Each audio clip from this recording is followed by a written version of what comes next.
This is probably the beginning portion of this freaking show. I'm about to drop some freaking knowledge and some facts.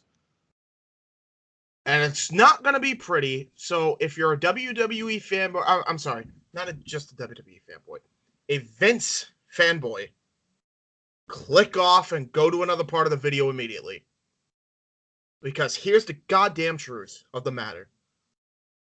The reason NXT is going live every week on the USA Network instead of going live every first week and then the second week be a taped show is because he believes that AEW is going to be like WCW and spoil their tapings on the air live.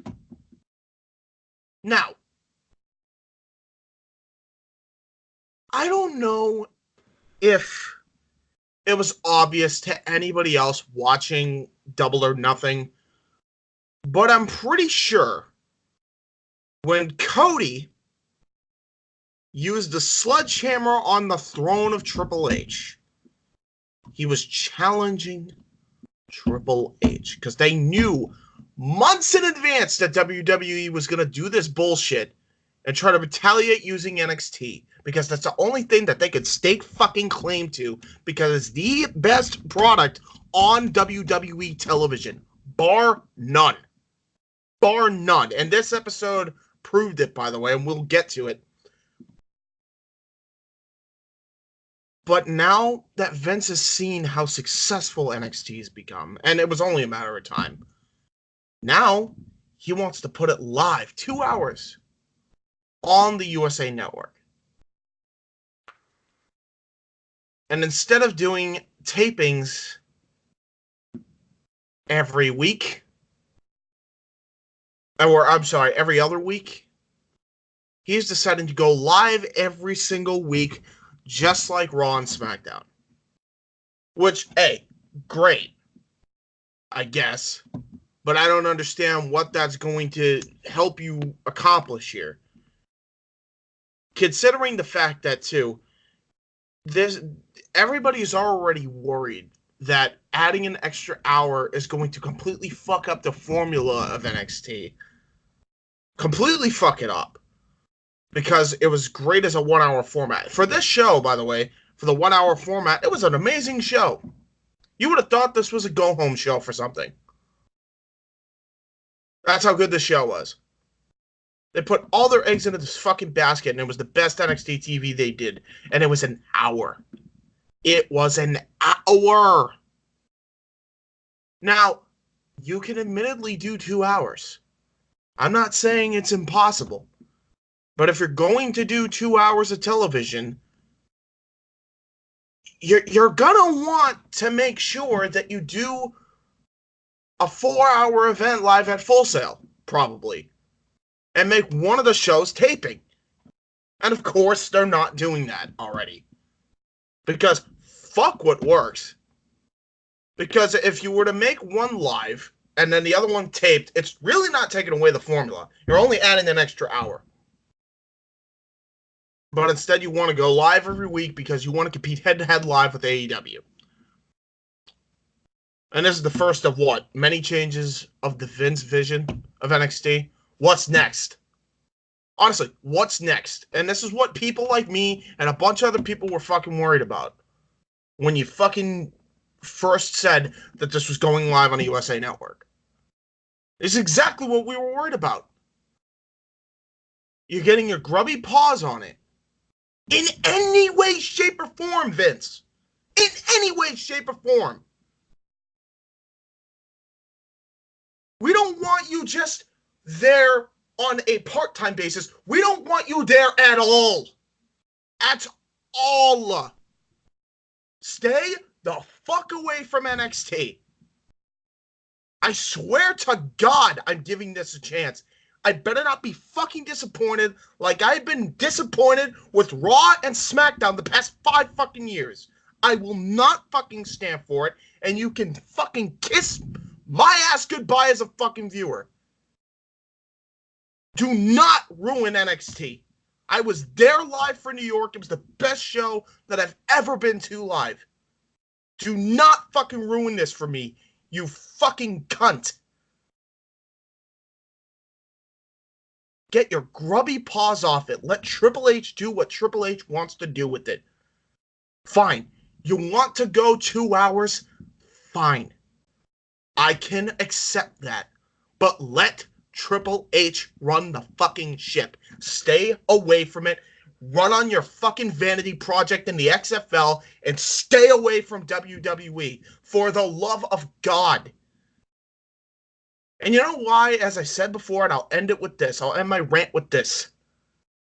You put NXT against AEW because you knew, as much as it killed you, Vince, you knew that it was the overall better product in WWE. Without question. Better storylines, better slow progression, better matches, better format, better everything. Better fans, to be fucking honest with you.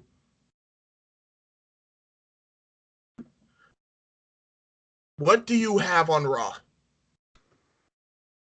What, Ricochet? You killed him off. AJ Styles? What the hell has he done that's relevant other than form the OC again? Cesaro? He's on his way back to NXT UK. He's like, fuck this. I don't blame him. He's been fucking strutting there either in a tag team role or the mid-card when he should have had a goddamn world championship by now. And look at SmackDown. More of the same. It's just Diet Raw. Because of your stupid wild card rule. And I don't care if it was the USA. I don't care if it was Vince. I don't care who the hell it was. The bottom line is it all falls on Vince. Vince had the mindset to put NXT on to compete with AEW. But he did not have the mindset to make his A and B shows, supposed A and B shows, better. Better. So instead now, he wants to put NXT on USA for 2 hours to take success for Triple H's hard work. Just like he did with Jim Crockett Promotions, just like he did with WCW, just like he did with every other goddamn territory, just like he did with ECW. Literally, look at any other territory back in the 80s. Look at any current wrestling company now. Evolve, for example. I'm sure he wants to take credit of that, and I get it. He's the COO. He's the chairman of the board, right? Great. But I find it ironic that you take other people's hard work and change it or try to change it in your own image, and then all of a sudden people call you out on your bullshit, and now when you do it again, you're expecting me not to do it just because it's NXT. Fuck you. Fuck you, bitch. I see through your game. I'm not like these other fucking morons. I'd say this wholeheartedly to your face. I'm not like that fucking guy on the Solid Monsters podcast that has probably talked shit about you behind your fucking back and wouldn't say it to your goddamn face. I'd say this to your face, motherfucker.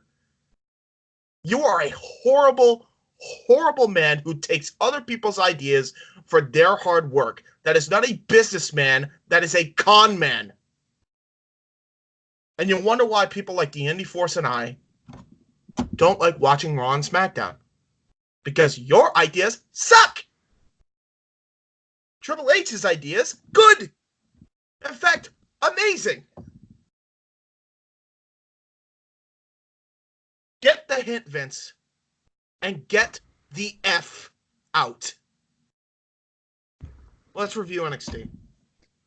Let's go. Yeah, so let's do the intros first. Welcome to the Wrestling Rundown. I know, like, a little over 5 minutes later doing the intros, but that had to be done first. That was, he got fueled up. He got fueled up before we were talking. So, anyway, with that being said, this episode of NXT was great. Yeah, but I had to get that out there. We're gonna start with UK because that happened first. But since we're on the subject, let's do NXT first. Like, why the hell not? Because NXT and NXT UK, they weren't. NXT UK wasn't better than NXT, but it was still a good show. Yeah, It wasn't better than last like, week's, but it was still this good. show took like NXT UK and like took a dump all over NXT UK. Like, And I'm fine. I think this is a better. You know what the funny thing is? I think this is more of a legit brand split than the fucking main roster. How about that? Like, you know what the funny thing is too? Like NXT doesn't even have a show coming up, and if this felt like a go home show or something. Like, Felt like a go home show. This was an unreal show. Yeah. Well, let's talk about it. So we had Nigel McGuinness, Beth Phoenix, and Mo Manalo on commentary for the show. This is NXT for August 28th, 2019, by the way. Yeah.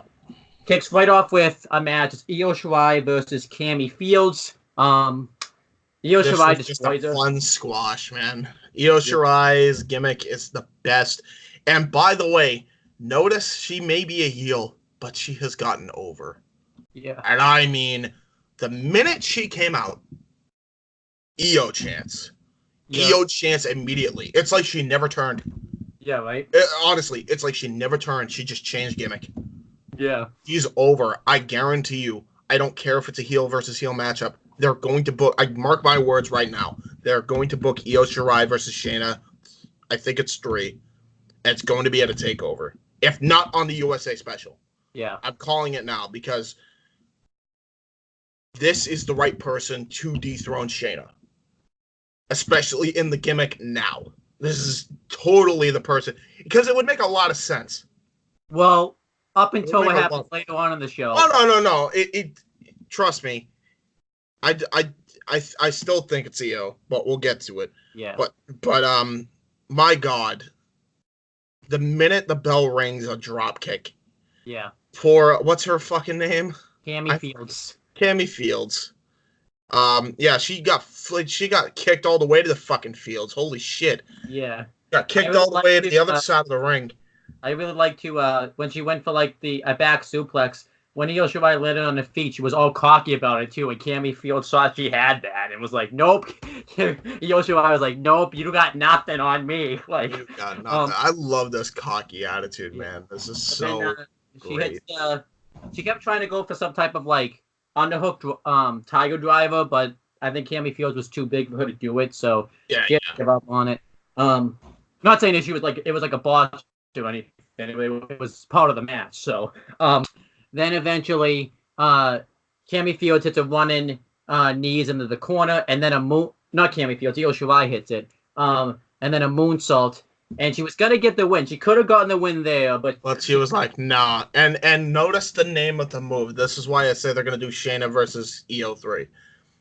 Notice the name of the move that she applies on after she lifts her up after the moonsault. Get it, honestly, because it was something. It's I know it's a clutch, something clutch. It's very similar to the Kira Fuda clutch. Yeah. That's all you need to know. They're building to Shayna versus Io 3 in this match right here. This is I love her finisher, by the way. Yes. I know the name of the first name of the clutch is like a town that she resided in Japan, so that's where she got the name from. And she locked this thing on tight, like holy shit, that's like brutal. This is the same move that passed out Candice LeRae at Takeover Toronto. And she tapped out Fields here. Yeah. A fun squash match. But she wasn't done yet, though. Afterwards, she goes underneath and gets a kendo stick. She's going to punish Cammy Fields even more. But Candice LeRae runs out, and she tries to hit Io Shirai with the kendo stick, but she escapes. I think she necked her with it, but it made sense that she didn't sell it because she didn't hit her hard enough, really, where it would hurt. So, it's just good. Fun. This whole thing was fun. The ending segment was great. It was just fun all around. Thumbs up. Yeah, definitely. Then we had a little Kushida video package, just basically showing everything that he's done in his career thus far on NXT. Saying that was a really good video package, and it was only the beginning with the video packages, by the way. I really liked this. This told me to really pay attention to Kushida because Kushida, even though he has not been on TV in a bit, He's going to be coming again, and he will. He's going to be showing up. He's gonna be showing up in a big way, and I guarantee you, it's probably for the North American title scene at some point. And I can't wait for that. So I like how he's being used too. Like, he's not just fighting people on the brand. He's fighting people from 205. He's fighting people from SmackDown.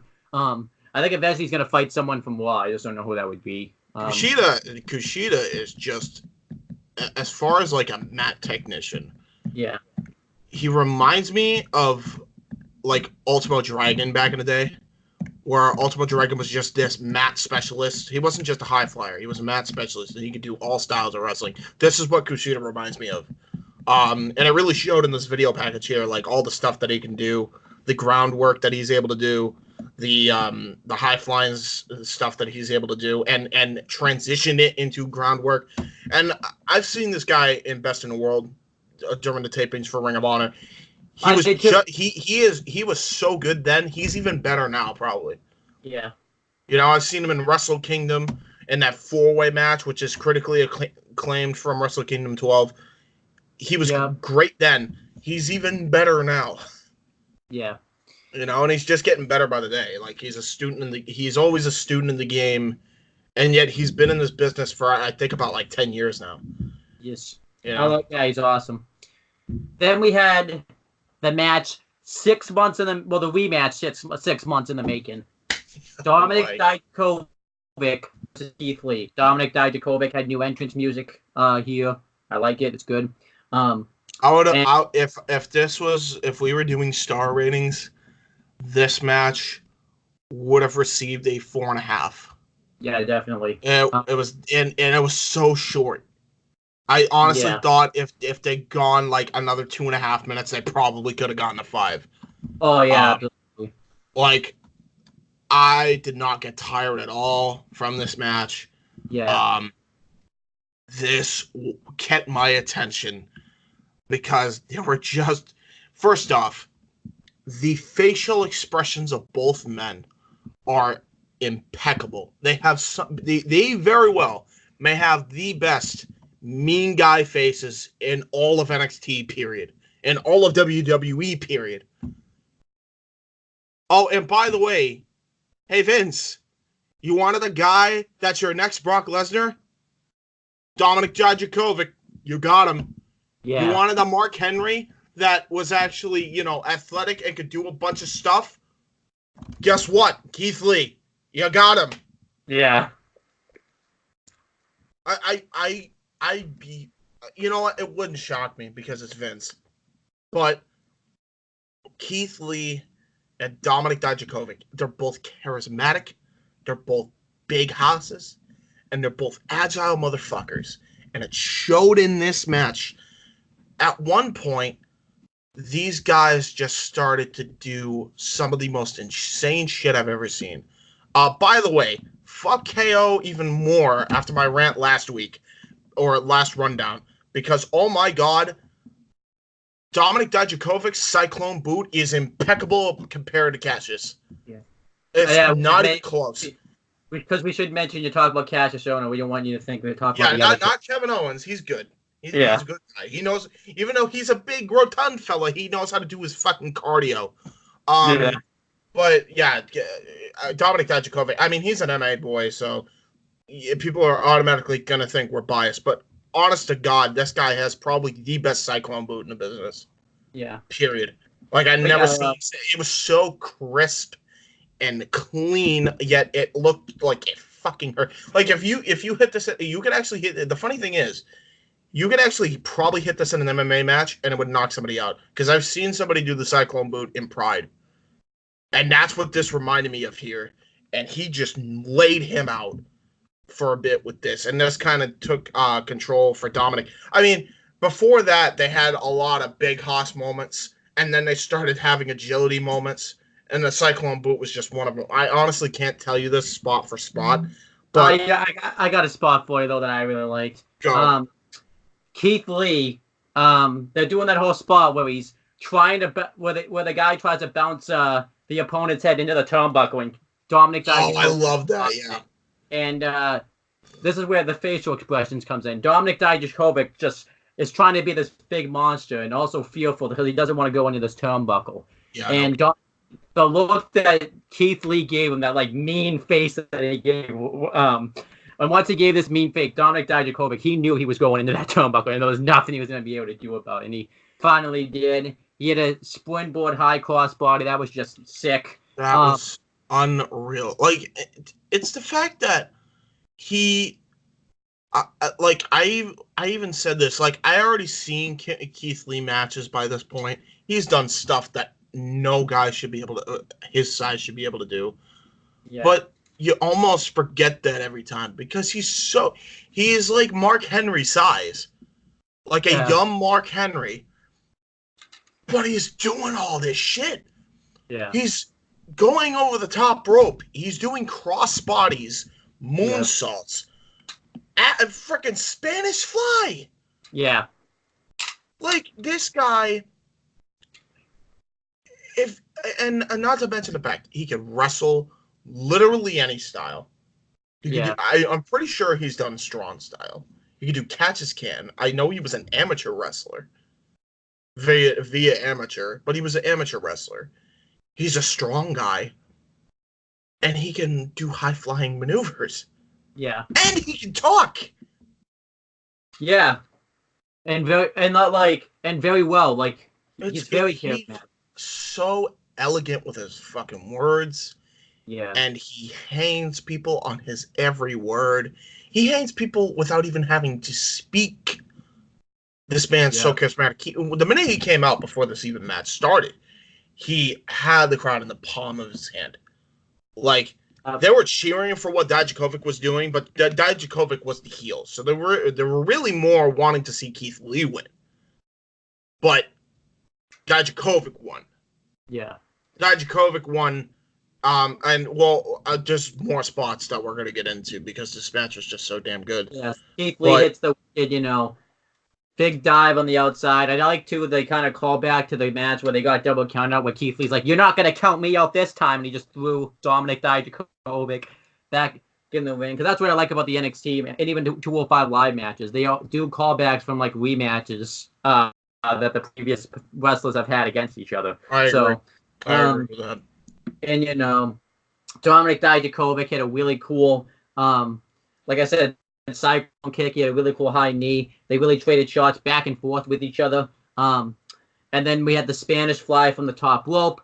But then we had the finish. Dominic Dijakovic hits a wicked heel kick. A super kick right to the heel. And then he hits it was nuts. Like, this, he hit this so crisp, and then he got crotched. Yeah. And then he used the leverage at the top rope to get him in the Burning Hammer formation. So say you've never watched an episode of NXT before. Imagine the Burning Hammer, but straight into the GTS. Yes. The way Dijakovic hits this fucking move every single time without fail, it looks like the dude's legitimately knocked out. I am shocked that there has not been a match that has ended in a referee stoppage, and they need to book that like sooner rather than later, because I think this finish would knock out a man for real.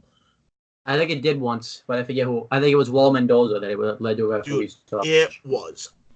This finisher might be the most brutal that I've seen in a long time. Yeah.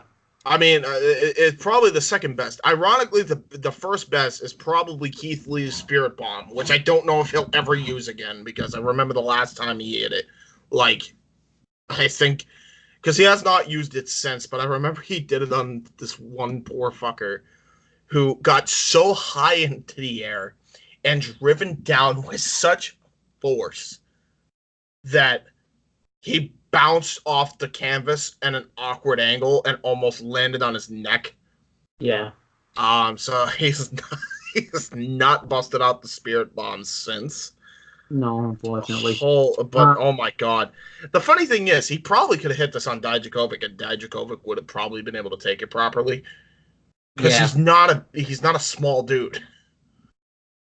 Dominic Dijakovic even pulled out a suplex on Keith Lee too. Like, yeah. Oh yeah, the time to fly suplex. Yeah. Yeah. That was cool. But yeah, this was this match was great. Easily could have been on a takeover if they wanted to put it on there. Yeah, no. So another thing I'm gonna say, if they do NXT is going to 2 hours. You have to make your NXT specials go extend from 5 matches to 7. Yeah. Reason being is because this match alone. Yeah. Holy shit! This match has to. It has to be on a takeover. You need to give these guys 20 minutes, 18 to 20 minutes tops. Because holy shit, they'd steal the show. But it looks like, though, they're doing a storyline with Keith Lee because he's been doing a lot of losing lately. And it's not like he's jobbing out. There's a purpose for this. You might not have seen this, but on WWE.com, an exclusive afterwards, he was getting interviewed. And Keith Lee's frustrated. He's been here a year, and he has basically not had any meaningful wins on the brand. And, Jordan Miles came up and gave him like a pep talk saying that, it's not the wins that define you or the losses. It's about effort. And he asked Keith Lee, since next week he's facing Adam Cole for the NXT Championship, to be in his corner. And Keith Lee then said to him, you've been here for 2 months and you already have a title shot. You're damn right I'm going to be in your corner. So I think Keith Lee's going to go heel. He might cost Jordan Miles the NXT Championship. Because I could see Keith Lee. I would hope he doesn't join the Era. No, I don't think he's going to join the Era. I think he's just. Because that would be an odd thing. I wasn't saying that. I think he'll just go heel. No, fair enough. But could you imagine Keith Lee in the Era? He would the poor guys in the Era would be outclassed in every way. Yeah. And that's not to say Adam Cole is bad or any of the other guys are bad, because they're amazing. But my God, it's like you put Keith Lee in there, it's game over, because he's leaps and bounds. Honestly, if Vince is gone, and that's the key word, if he's completely gone. Yeah, I'm not convinced yet. So yeah, he's already ready for the main roster. Yeah. Literally, he could go into a match with Brock Lesnar right now, and he'd be a credible opponent. Yeah, he's incredible. Like, he's a big guy who's athletic. He could literally take on Brock Lesnar, and it would be believable. Yeah, even if with his win-loss record right now, it'd be believable. Be believable. He's incredible. This guy did a Spanish fly. How the hell did he not get a win off that? I honestly was convinced that it was going to be a win off that. Yeah. But then again, I know it's a Spanish fly, and everybody kicks out of the Spanish fly. Yeah. So I guess it makes sense, but at the same time, it's Keith Lee doing the Spanish fly. But still, this match was excellent. Excellent. This was such a good match. Worth the 6-month wait too. Like this, I think really this match exceeded my expectations, because typically I already had big expectations. I'm like, these two are gonna tear the house down. Dude, this crowd was on their feet the whole time. Yeah. The whole time for this match, cheering like wild people.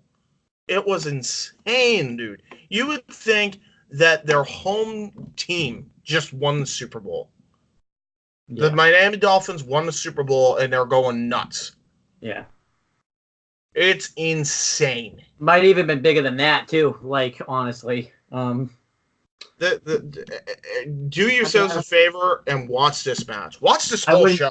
I wouldn't know, because I've never been around when someone's actually won a Super Bowl with people, so I wouldn't know. So, yeah, right. Well, I've been in those environments. Trust me. I've never been there. I have no plan on it. So, anyhow, then we had another great video package. Johnny Gargano's career retrospective. Basically, it just shows his whole career in a nutshell. Him getting signed. We basically find out that he I'm assuming he never went to college, basically, from what the vibe they said. They didn't openly say it. He never went to college. Yeah, he just went and did wrestling for his whole life, and he took a big gamble in it. And it shows, his early stages in DIY. Then it basically shows, all of his highlights. Because they can't show everything, because the video package would probably be the rest of the show. So, but it shows, him, Ciampa turning on him. this made me almost literally go to tears. Yeah, his Like, first this NXT. video package was so well done. It shows his first NXT title match. Him getting his job back in the unsanctioned match. Him winning the title. And then losing His most recently. entire career. And how long was the video package? Like 3 minutes? Yeah. So well done. Yeah. And we don't know what's next for Johnny Gargano. Now I'm assuming I don't know if I'm assuming he was supposed to go to the main roster, but he's not going to now. Not with NXT going to USA. They can't. Yeah. They can't afford it. They can't call anybody up right now. Honestly, like I wouldn't. I think it's dumb they called the Street Profits up and the War Raiders up. They were two of the best tag teams other than the Undisputed Era. Yeah, definitely. I don't know what the fuck they were thinking. Right. Well, so, you know, but, yeah, we don't know what's next with Johnny Gargano. I like that. There is spoilers out there, we know, but I'm not looking at them because, Yeah, no, I ain't gonna look at any of the spoilers, but yeah. I'm just waiting at this point. I'm waiting, for the next set of. I'm just waiting for these next 2 episodes before USA because they're actually building. This might be what they're building up to. They're just building up to USA. Yeah, honestly, yeah. But so yeah, Molinalo and all the other commentators are talking about this, and Shane Thorne just comes up out of nowhere and just interrupts it, talks shit, saying love this too. I love this. I absolutely love this. Shane Thorne's actually a really hell of a promo. Yeah, he said that, he's Johnny Gargano's a loser. He's done in NXT, and I'm on the winning ways, and I'm going right to the top of NXT pretty much. Which I like this. I thought this was quite good. And Mauro reminds me here of Mean Gene Okerlund. Like, you ever see like somebody like a heel would talk all this nonsense and just be a complete jackass, and Mean Gene would have this look of disgust. Yeah. That is who Mauro Ranallo reminded me here. A disgusted Mean Gene Okerlund. That is, he said, I believe we're going to break. Yeah, right. It's the best. I love Nigel. Do more of this with Mauro, honestly. Do more of this. I love Nigel. Not all the time, but definitely do more of this. I love how Nigel was acting too, where he was like all supportive of it. He's like, see, he's the future. Like, Nigel was good heel here. Like, because he wasn't like overly heel about it. He was just being generally a heel about it, like just an ass. Like I just loved how Mauro, his selling of this despicable act was the best. He was the best. And oh my gosh, it just gets better. And it doesn't. It's like literally. There's nothing wrong with this show. There's literally nothing wrong. I tried to find something. Nothing. Yeah. I can't find the smallest complaint. You know what the funny thing is? AEW has a lot to live up to after just this show alone. It's gonna be a tough one, dude. Yeah.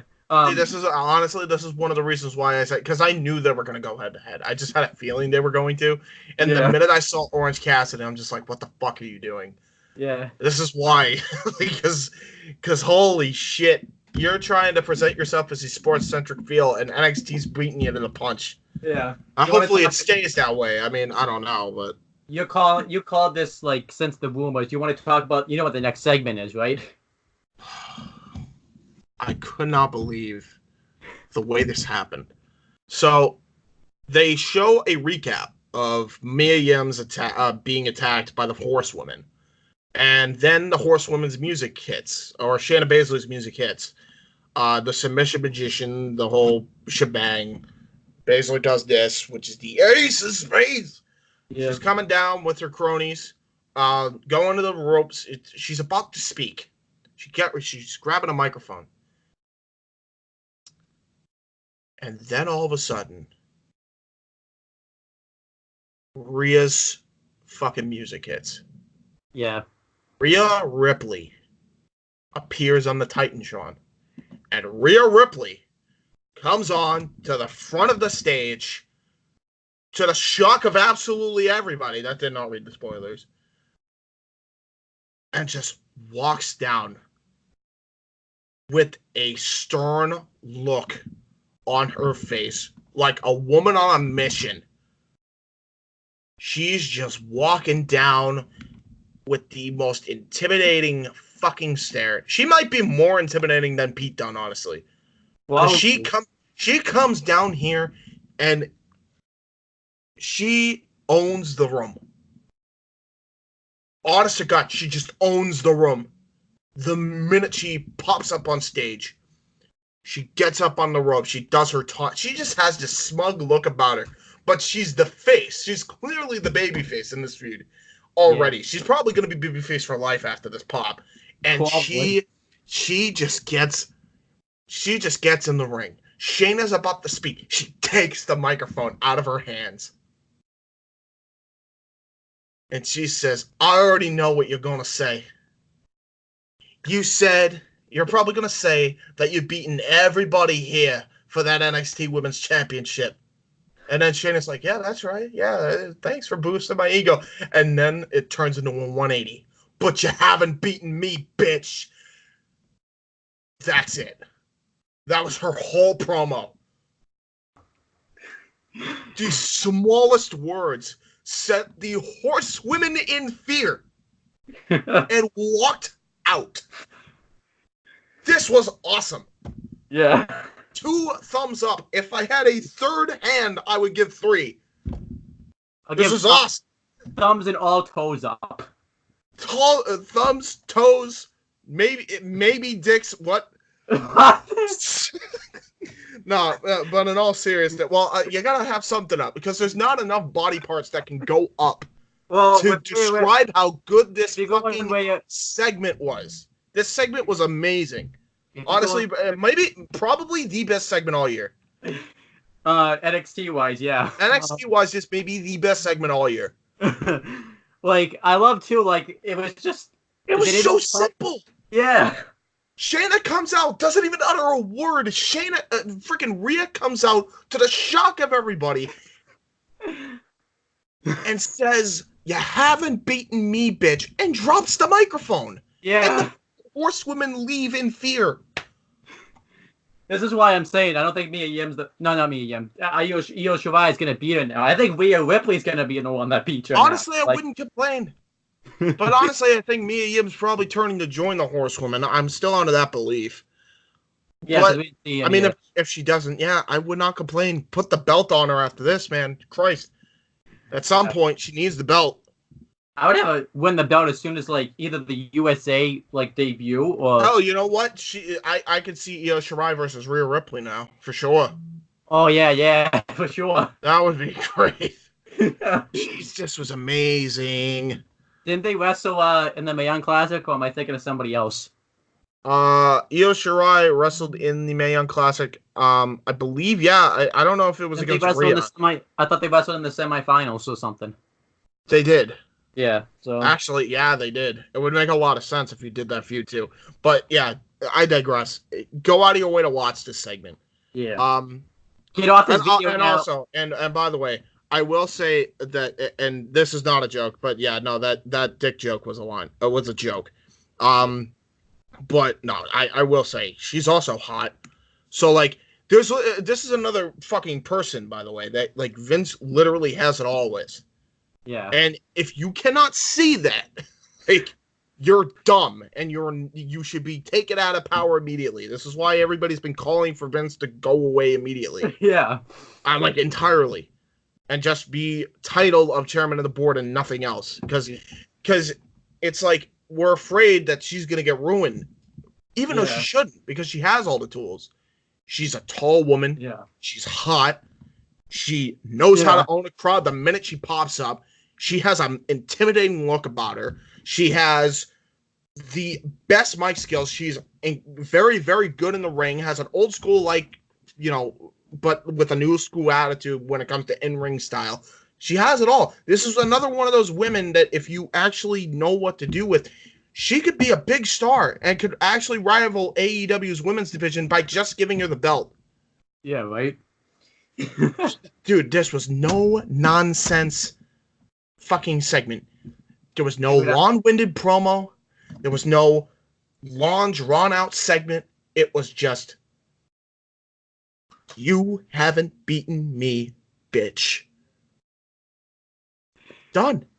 And they used the bitch line like well too. It wasn't that just weird. They dropped out. Perfectly done. It was like there was conviction. It wasn't like Natalia, where she just dropped in a bunch of swears for no reason, just because they were scripted in their promos, and you would never see Natty say the shit that she said against Becky. Hold on. Yeah, you would not see the shit like that Natalia like would say in real life. Yeah, I feel like Rhea. She just said bitch, and there was conviction, there was meaning. And I remember when I said that she could be the next China at WWE if they book her correctly. This is why I say that. Like I was not kidding. I called this like the first time she popped up in the first Mae Young Classic. I said she could be the next China. Oh yeah. She was. But yeah, this was awesome. Get to the next segment. I'm gonna go on forever if we don't move on. I love Rhea Ripley, man. I love her. Yeah, I was gonna say something else. Oh, if NXT stays like this, and AEW might be in some serious trouble. I'm serious. You're not wrong.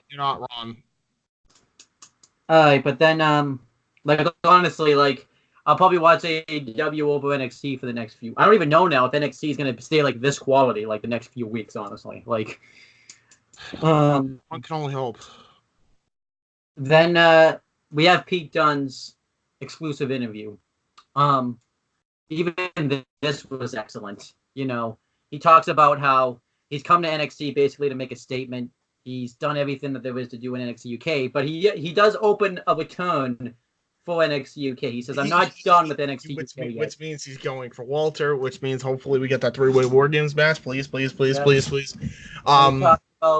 how he's going to go for whatever he wants, and he said that he should be the North American champion, but he's not, but that's okay. I'm going to scratch and claw my way back up.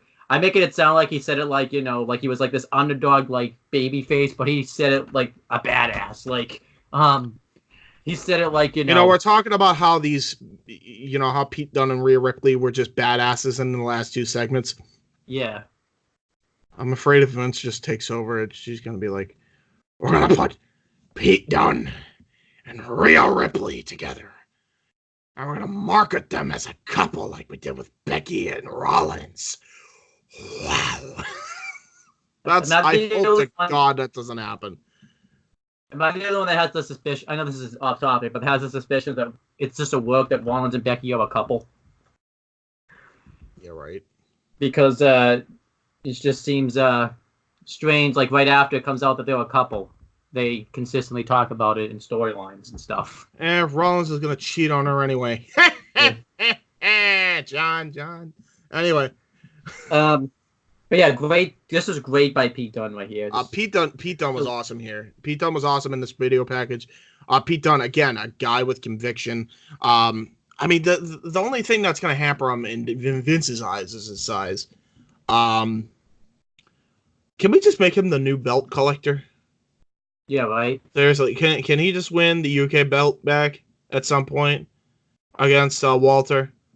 I know it would be probably unbelievable, but I really want him to, just so that way he could get the 205 Live title, the Cruiserweight title, and then the North American title. He just has all three belts. It's like, hey, look at me, motherfuckers. Then he goes to the main roster, so he gets all their belts. He's just gonna be the WWE's version of Austin Aries. He's the belt collector. Yeah. What can you do? Then we had the main event. It was an NXT Tag Team Championship match. NXT Tag Team Champions, the Street Profits versus Kyle O'Reilly and Bobby Fish. This was an awesome tag team match. And it was short. It was short, and it was like the era acted like dogs to get these titles. The titles mattered. What a novel concept. They mattered. So yeah, the Street Profits get the advantage early. Angelo Dawkins is consistently taking on both Fish and O'Reilly with nice amateur background moves. And then eventually the heels get the heat, and they go after the leg of Montez Ford. Montez Ford gets hit with a shin breaker.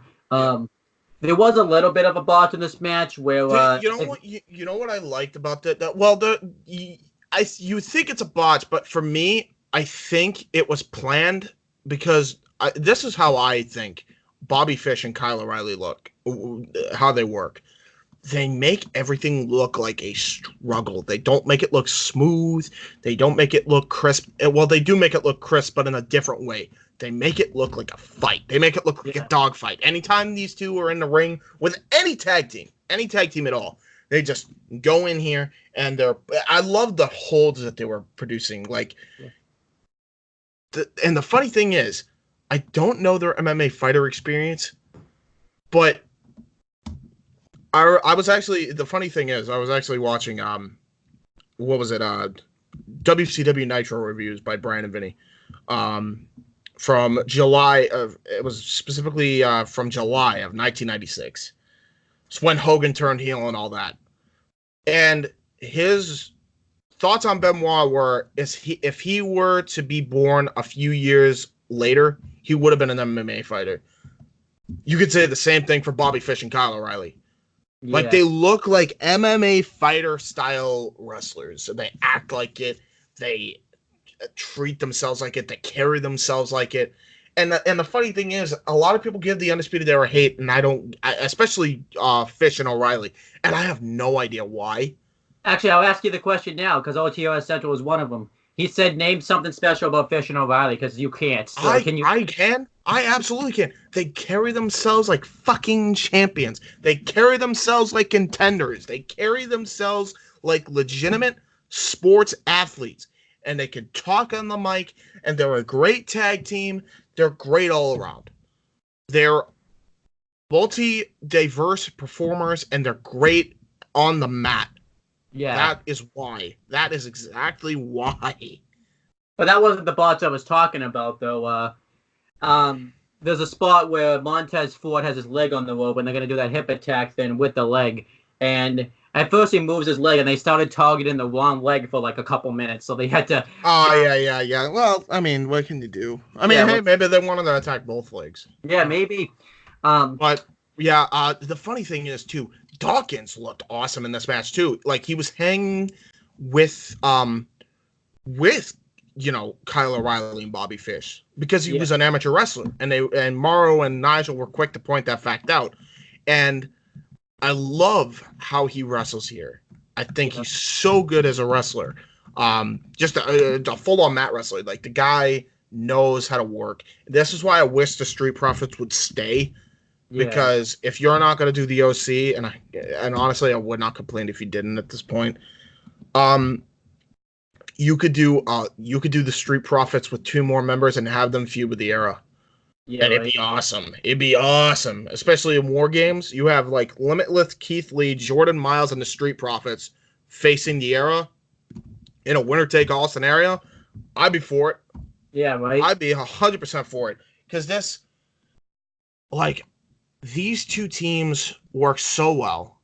I don't know what it is, especially Montez Ford. Even like Ford works awesomely in this match, and I love how he's adopted the rock bottom now. That's his finish. It's nuts. Yeah, it's his finish. And then he and this time Angelo Dawkins did the frog splash, and you could make the argument that's what cost him the match. Here is the fact that because nobody can get the hang time that Montez Ford gets on the frog splash. Not even Leo Rush. I thought Leo Rush's frog splash was awesome, and then Montez Ford blew that little guy out of the effing water. And then Angelo Dawkins is taking out people with spears. The match I really like too when they do the punch spots where it's just tag teams trading punches. You never see that. I love it. They just make it look like a dog fight from the word go. Another thing I liked, and I just found this funny. Anytime, and by the way, Montez Ford has a really good arm drag. Yeah, Rick of the Dragon Steamboat level, like good arm drag. And every time he applies this arm drag, he just shouts "Wrestling!" and everyone cheers. This guy is the best. I love Ford. He's great. Yes. But the finish comes when Angelo Dawkins does the spine buster. to Kyle O'Reilly, and then he goes for the spear, but Fish takes his head off with a kick. And behind the referee's back, Fish and O'Reilly hit high and low on Montez Ford, but it wasn't illegal anyway, so really it was more the fact that they learned. I love that they went back to the old spot. Old spot from Takeover. Yes. Angelo Dawkins tries to go for the double spear, and then Kyle O'Reilly hits a vicious knee strike right to the dome of Angelo Dawkins. Yep. And then Montez Ford misses the frog splash on Bobby Fish, and then they hit the high-low, and they pin. I believe it was Angelo Dawkins. No, it was Ford. It was Ford? Okay, so Ford was a legal man, I believe. And won the NXT Tag Team Championships. And they made history because they're the first team to do it three times. They're the first team to do it 3 times, and Kyle O'Reilly is the only wrestler to win the NXT Tag Team Championships 3 times. Yeah. The only one. And you know what the funny thing is, too, what I like about NXT? They don't lie about making history, because the main rosters lied so many times. When they say it now, this is legit history. This is legit history in the making. This is the only time a superstar has won the NXT Tag Team titles 3 times. And anyone's won like an NXT belt 3 times. Yeah. And by the way, what I'm saying is coming to fruition here, actually. Roderick Strong could very well win the North American title on the first edition on USA. Yeah, it's looking like it. Because I called this on the money that they were going to do this before USA. I didn't know it was going to be this soon, but they did it. Yeah. And now we're going to. And by the way, everyone mocked, and other people that were not fans of them were shocked, and it was a surprise, at least for me, because I didn't read the spoilers. And this show was just great all around. Yeah. There's one show in history on the channel that has got an S rank. It was by you, Owen. It was our show, shockingly, which I love. But I have to get. No, two. No, there is 2. I forgot about that. I have to go with the S rank on this episode. Same. Seriously, there's nothing wrong with it. Not one thing. It was exciting from beginning to end. You know the funny thing is, this even though I knew Keith Lee, Dominic Dijakovic, and the tag title match, this show exceeded my expectations. I was going in here saying, okay, this will be a great episode of NXT. This really felt like a go-home show. It felt like a go-home show. And that's the thing. They're not building to a pay-per-view, and it felt like they were building to a pay-per-view. Yeah. Awesome. And maybe they're trying to do this for the people on the network that won't be able to, watch NXT live on the network weekly, so this is kind of them throwing the bone to them. I don't know, but still, I can't. There's no complaints on this show. Really nothing. Thumbs up, all around. Maybe the only thing you could complain about, it's nothing bad, nothing good, is maybe Beth's commentary, but it doesn't take away from this show at all. But that's nitpick stuff. Yeah, and even Beth stepped up to her game a lot here. Yeah. Beth didn't really offend me, or not even offend me, but she actually hung with the guys a lot better in this go around on NXT TV. And that'd be like me saying, the ring announcer brings it down to an A+. That's nitpick shit. Yeah, you don't do that. Yeah, we don't do that shit here. We're in here for the wrestling, we're in here for the storytelling, and we're in here for the character development. We got all of that on the show, and we're here for the emotion, by the way. And for those NXT haters that want to tell me that NXT does not provide emotion and it's just a bunch of indie marks wrestling these work rate matches, bullshit. Watch the show. Yeah, right. Get off this video. Go watch this episode of NXT right now. I guarantee you, you will not be disappointed, and you will feel like you are watching an episode of Superstars or Nitro from back in the day. That's how good the show was. It may have even been better. I argue to say that this would probably be better. just make sure though, if you click off and watch that episode, come back, please come back. Like, Yeah, please come back. Please don't go away entirely. But once you watch the show, tell me how wrong I am. I'm waiting. I'll be waiting right here. NXT UK. And we will say NXT UK was still good. It looks like crap compared to like the NXT we just reviewed. Like it's still good. It was not terrible. This was not a terrible show. We will say, like I said on the last episode, this was not a go home episode worthy of NXT UK at all. Yeah, I'm assuming that the other one, the last week's was that was an A+ show, and I don't know what the hell happened here. Yeah. But it was more B+ at best, which we'll get into why. Hello. Yeah. There we go. Yeah, but yeah, it's more like B+ at best. Yeah, definitely. And we'll get into so this. It was only like 3 matches. Not that the matches were bad. Not at all. But like, I don't know. It was just like, eh. Yeah. Just eh. I was expecting more from what I got. Yeah. I mean, we got everything that we pretty much expected from the Kenny Williams and Jordan Devlin match, and I would say even a little bit more. But the rest of it, not so much. Hello. There we go. But yeah. I switched Wi-Fi, so let's see if that works better. Yeah, right. But yeah, as I said, it was all right. It was good. I thought it was great actually, just with the last match alone and the last segment. But yeah, it was great with the last match and the last segment, but otherwise, I don't know. This show did not live up to NXT's hype at all. No. So this was this aired the same date as NXT, Wednesday. And this is episode 58. We had Vic Joseph and Nigel McGuinness on commentary. We've kind of said a piece on that already. Yeah, we already have. We had the first match. Dave Bradshaw. You know what? That's what I'm gonna say. Anytime you mention the commentators, that's my thing. That's gonna be my stick there. Hashtag hire Dave Bradshaw. Too bad you won't be here. You probably won't be here for every review of NXT UK, but yeah, probably not. But anytime I'm on here, hashtag hire Dave Bradshaw. Yeah, maybe they do it. Now. I will make a T-shirt out of that. Dude, can you imagine him, Nigel, and Aiden doing commentary together? Like, yes, hire Aiden. Hashtag hire Aiden. Hashtag hire Dave Bradshaw. Well, you mean you should say hashtag put Aiden in UK instead, because hashtag Aiden for UK. Hashtag Aiden for UK. Yeah.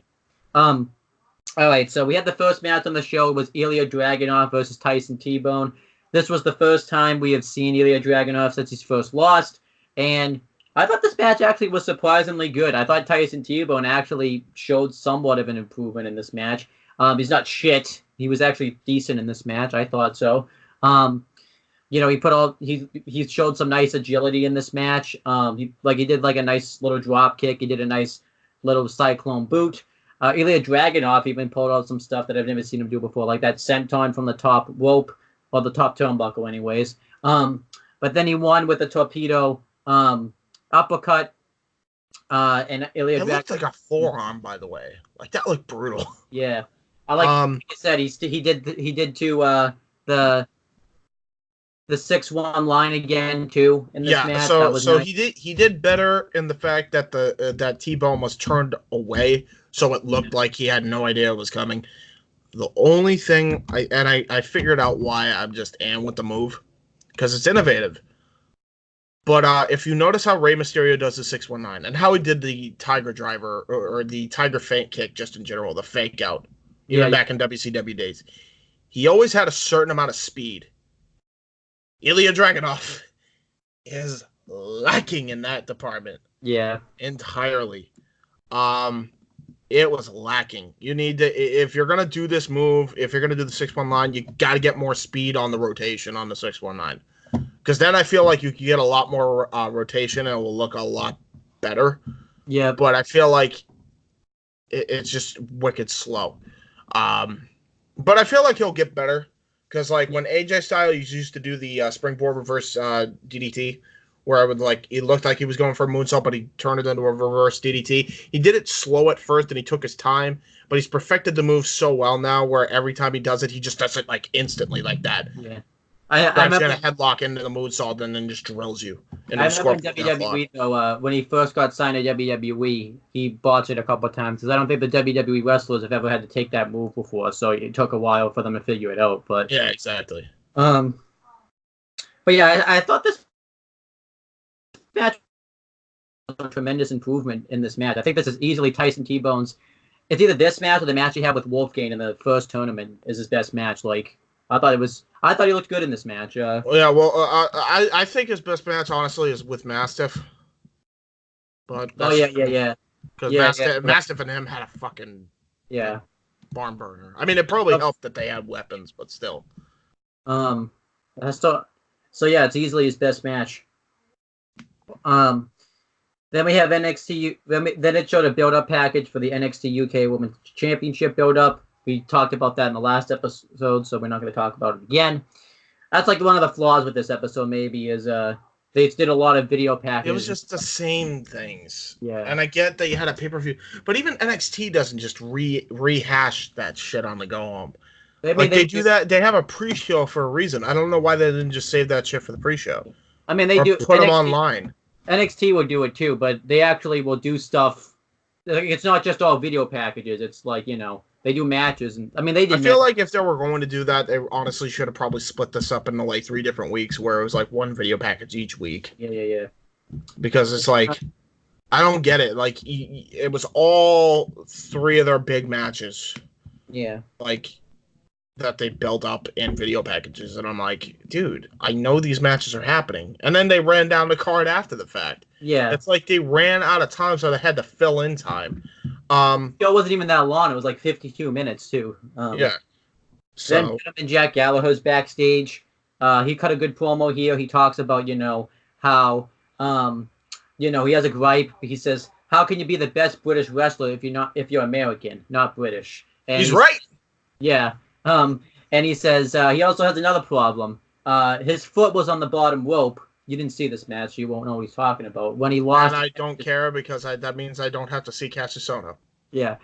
When he lost to Cassius Ohno, but he took it off. So he wants to do something about it. So next week, which will be the dark matches of NXT UK TakeOver Cardiff, he's going to face Cassius Ohno, and we're going to really see who the best British wrestler in the world is.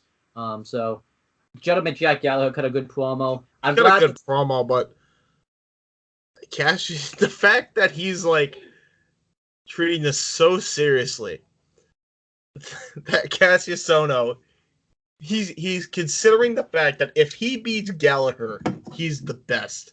The fact that he could be the best at anything is laughable at this point. So you were probably laughing your ass off doing this, probably. Which leads me, by the way, and I know I'm skipping ahead probably a bit, but Cesaro did a thing on .com, I guess, where he's going to Cardiff. Yeah. God.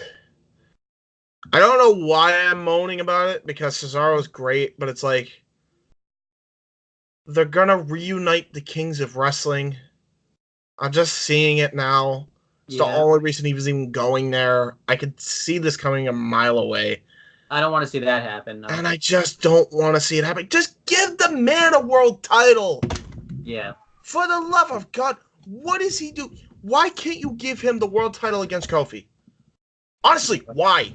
Why not? Yeah. I'm so sick. First off, half the reason is obviously everybody knows my thoughts on Cassius Ohno now. He's not the Chris Hero of old. He will never be the Chris Hero of old. Second off, why does Cesaro get the shit end of the stick? He's never wrestles in any matches. He's not Dean Malenko. And I feel like they're treating him as if he's Dean Malenko. The guy can cut a promo. Yeah. The guy's actually good in English. The guy in this promo spoke good English, and he made his intentions clear, and he was great. And he's a phenomenal wrestler. Yeah. But instead, they just bring him down here, and he's going to be a part of the fucking roster full time, I guess. We don't know. I don't know that yet. And he might. It might be a one-off. I'm not sure. I don't think it's gonna be a one-off. It's the writing's on the wall. I mean, they were teasing this before when KO was still in NXT, and at a house show. Yeah. So it's like they've wanted to do this for a while now, and I just don't get why. Yeah. I just don't get it. This Yeah. man won the inaugural Andre the Giant Memorial Battle Royal, was paired with Paul Heyman, was going to receive a push to the moon as a babyface. Even if Heyman did manage the guy who beat Taker's streak, who cares? Yeah. Still should have been a face. And then they ruined it. Yeah. They just ruined it. And now he's never recovered since. He's not recovered since. And the fact that, like, I just don't get it, man. Honestly, I love Cesaro's matches with Sheamus, looking back on it in hindsight, but would it be safe to say that was a detriment to him in hindsight? Yeah, probably. Because I'm sick of him just being a tag team wrestler or a preliminary guy. I'm sick of it. Same. I'm sure he lost on Raw, which is the only reason why he's coming to NXT. Because he's done with Raw, I guess. Yeah. Well, what are your thoughts on the Jack Gallagher? Your thoughts on the Jack Gallagher promo? Oh, thumbs up. Thumbs up. Jack Gallagher is always good on the mic. Always gentlemanlike. I'm glad they're following up on this, match too. It's not because, I was worried they weren't gonna, because Gallagher's not there full time. So at least there's gonna be some follow up to that. It's not just gonna go away. So yeah, exactly. And they did put on a wrestling clinic when they were there before. So we'll see. Very true. Then we had the next match, which surprised me. It was Joseph Connors versus Oliver Coda. I almost said Oliver Gray, but that's somebody else. Yeah, I thought this match was good. Joseph Connors looked very aggressive in this match. He had a really cool last chance where he snapped near a neck breaker, which I liked. And Oliver Coda looked impressive. He looked a little green, but I thought he looked impressive. But he hit a nice springboard moonsault. He looked really good in this match, against Connors. I'm glad Connors got the win. Yeah, eventually he does get the win with Don't Look Down. I know a lot of people are going to complain about this because it's a guy coming in and losing, but I honestly think Joseph Connors needed the win more. He's been losing a lot, and Joseph Connors, I think, should be utilized a lot more in NXT UK than he is. I think he should be in title contention, at least in title contention. This is why I say they need to make a mid-card belt for NXT UK, because guys like Connors and this new guy need it. They need it desperately. Yeah, definitely. And as I said, people are like, well, you already have too many titles as it is, blah, blah, blah. If you make the belts matter, you can never have too many titles. Yeah. Honestly. Look at New Japan. Look at how many titles they have. Notice how every single one of them matter. Yeah. And honestly, I don't think you always have to win your first match. Maybe they can utilize this as a storyline. Exactly. Like he's the underdog. Yeah. So I like this. I thought this match was good. I love that his inspiration is Kofi too, and you could tell by the style of wrestling in his tights. Yeah. And like I said, I think Joseph Connors needed the win more because he's been losing way more. It's not even up for debate. Yeah. Then they announced Johnny Sane announced on Twitter that next week we're gonna get next week we're gonna have the rematch between Rhea Ripley and Piper Niven, and we know who's winning that match now because of what happened on NXT this week. So yeah, it's got to be Rhea. Rhea needs momentum. If she's leaving. Hello. Oh, there we go. Hi, you're here. If she's going to NXT, I feel like this is going to be the WWE thing where she has her put Niven over on the way out, maybe. Yeah. But Niven can get over on her own. I don't think she needs the win here. I would hope they give Rhea the win, because I think she needs a dominant victory there to kind of establish herself in title contention for Baszler. Yeah. Just not off the bat, but close to it. We had the Cesaro interview. You kind of already said your piece on that. I'm excited to see what he does in NXT UK. I could see him having a match on the show. Maybe Please don't join with the Kings of Wrestling. Please don't join with the Kings of Wrestling. I would like to. Please don't reunite the Kings of Wrestling. I would like to see him wrestle Jordan Devlin because I think that would be Jordan Devlin. You know who I would honestly really like him to fight? Yeah, Cesaro. Yeah, I would love to see if you're gonna have Cesaro come in. I don't even give a shit how you do it, and if it is a one-off, do Cesaro versus Walter. Oh yeah. Go and do this, because if you have Walter get a win on Cesaro, it really establishes him as a credible champion. That he be a main roster star of how many years has Cesaro been on the main roster? He's been there since 11, right? So he's been there for the main roster. 2012. He was in FCW in 2011. 17, 18, 19. He's been there for 7 years. Yeah. Oh, so yeah, in entirety, his WWE career, he's an 8-year veteran.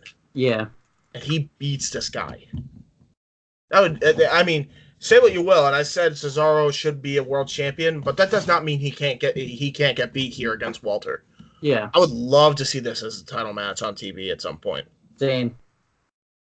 I do hope Cesaro going down there is a full-time thing, as like I said, as long as they don't pair up, reunite the Kings of Wrestling, because I think Cesaro's above that right now. The only way I will accept the Kings of Wrestling be reunited is that if Kassius Ohno starts working on his cardio and gets liposuction.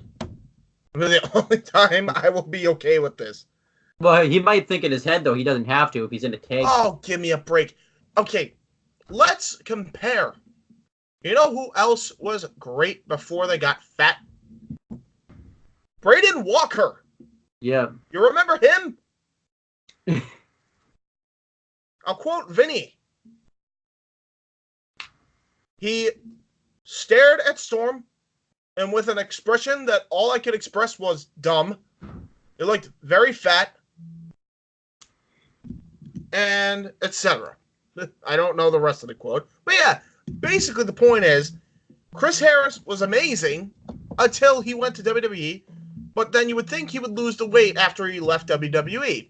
But then he got fatter. And he may still have been able to do his moves, and he did, but guess what? He was slower. And his and he got blown up in that tag match with Hardy and him against Beer Money a minute in. A minute in. This is what's happening with Ono. I don't care what anybody says.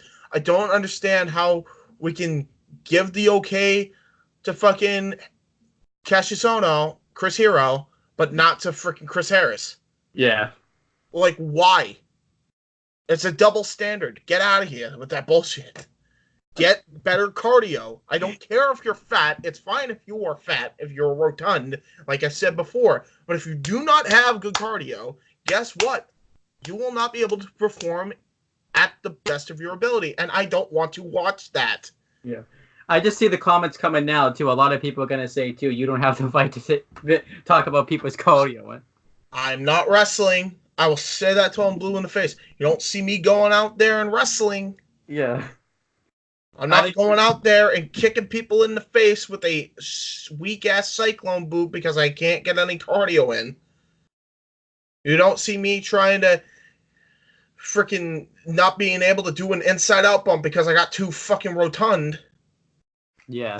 And that's the thing. You look at KO and you look at Ono, and I get that there is a height difference a bit, but Owens can at least do an inside-out bump. Yeah.